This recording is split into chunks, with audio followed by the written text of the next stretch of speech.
திருமாவளவனை பச்சோந்தி என கூறி தமிழக பாஜக தலைவர் அண்ணாமலை கடுமையாக விமர்சனம் செய்துள்ளார். என்ன சொல்றாரு? மோடி எதுக்கு உள்ள போனாரு? சங்கராச்சாரியார் தானே போகணும். யாரு மோடியை போக சொன்னார்? ஐயா, பச்சோந்தி வைக்கப்படும். பச்சோந்தி இவர்களை பார்த்தா வைக்கப்படும். என்னடா நம்மளை விட வேகமா கலர் மாறுறாங்களே. நாம கூட ஒரு நாளைக்கு 3 டைம் தான் மாறுறோம். இவனுக்கு காலையில மத்தியானம் இரவுன்னு 10 டைம் மாறுறாங்களே. 6 மாதத்திற்கு முன்பு பேசிய அதே வாய் இன்னைக்கு மோடி அவர்கள் யாருங்க ஐயா உட்கார்ந்து இருந்தாங்க? ராமர் கோயில் பிராண பிரதிஷ்டையில யாருங்க ஐயா உட்கார்ந்து இருந்தாங்க? மோடி அவர்கள். மோடி அவர்கள் பக்கத்துல சாமிஜி, அதுக்கு பக்கத்துல யோகி ஆதித்யநாத் ஊச தாக்கூர், அதுக்கு பக்கத்துல ஆனந்த்பென் பட்டேல் ஊச பட்டேல், அங்க ஆளுநர். எத்தனை பேருங்க ஐயா பிராமணர்? இதுங்க ஐயா, பாரதிய ஜனதா கட்சி எப்பொழுதுமே பிராமணர் அல்லாதோர் என்று பார்த்தது கிடையாது.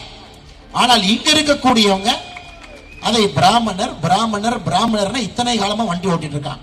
செய்திகளை உள்ளது உள்ளபடி தெரிந்து கொள்ள ரெஃப்ளெக்ட் நியூஸை சப்ஸ்கிரைப் பண்ணுங்க.